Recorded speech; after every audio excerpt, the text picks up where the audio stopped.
Today we're going behind the scenes of an e-commerce photo shoot for fashion accessories.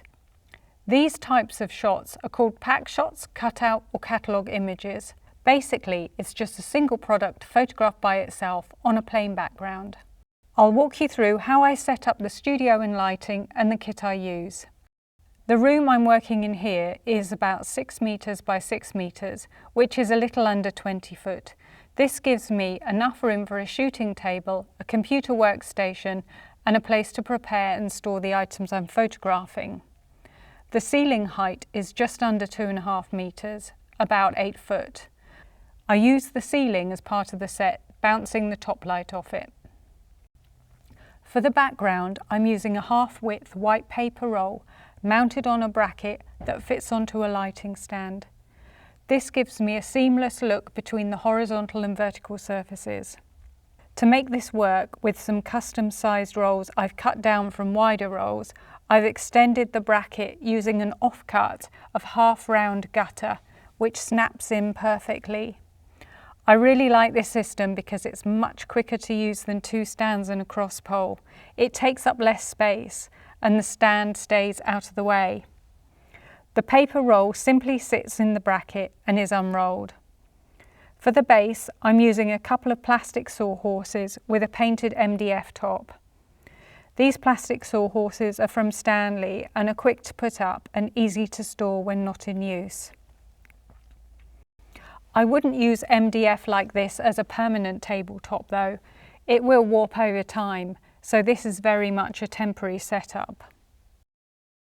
To light the set, I'm using 3 Elinchrom flash heads, 2 monoblocks and 1 head with a separate power pack. The first light is mounted on a boom arm over the shooting table, pointing up at the white ceiling. It's about 50 centimeters or 20 inches away. This creates a soft, even top light across the product and background. For the front lighting, I'm using 2 flash heads bounced onto white polystyrene boards. All the lights are bare bulb, which maximizes light bouncing around the room, resulting in a soft, even ambient fill.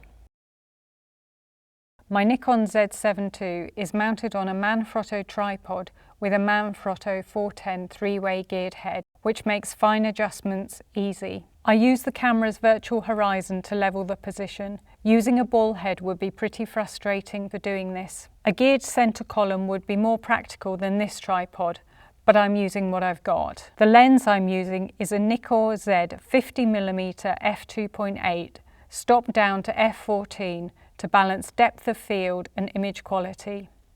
The camera is set to ISO 64, which is the lowest native setting for this particular camera, with a shutter speed at 1/160th of a second. The hood that comes with this lens is tiny, so I've made a larger one of my own out of black card and duct tape. It helps block stray light, which improves the contrast and overall quality of the image. The camera is tethered to the computer using Capture One.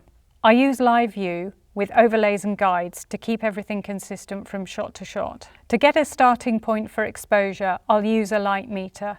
Then check the image on the monitor and adjust the flash power as needed. Then I'll take a shot containing a color checker passport, and for white balance I like to use this QP card. The camera is fired either from the computer or using a remote shutter release. The lens is set from autofocus to manual focus. Now I can start shooting, using Live View in Capture One to line everything up and work through the products. These images could be used as they are for a super quick turnaround or cut out in Photoshop if that's what the client wants. And that's the basic setup I use for clean, consistent e-commerce product images. I've put some affiliate links in the description to some of the equipment I've used. If you'd like to know more about any particular pieces of kit, or if you have any questions, please put them in the comments. Thanks for watching.